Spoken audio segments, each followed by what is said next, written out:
Туған жерге мың алғыс. Құрметті ағайын, қадірменді әлеумет. Биыл тәуелсіздігімізді алып, егемен ел атанғанымызға 30 жыл толып отыр.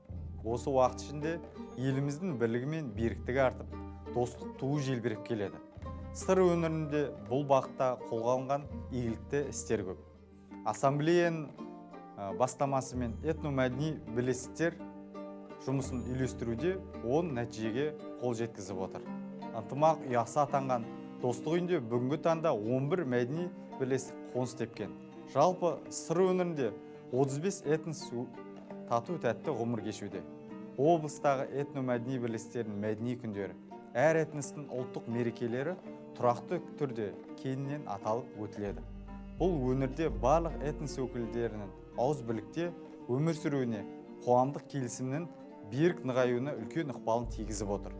Осылайша елімізде мекен еткен этнос өкілдері достықтың қаймағы бұзылмауы жолында ерекше еңбек сіңіріп келеді. Осы орайда бірлігі мен тірлігі жарасқан Алаштың анасына айналған Қорқыт пен Мұстафаны, Темірбек пен Тұрмағанбетті өмірге әкелген, Айдынды Арал мен Ғарышқа қол сермеген, Байқоңырды бауырына басқан туған жерім, өскен ортам сыр өңіріне алғыс айтамын.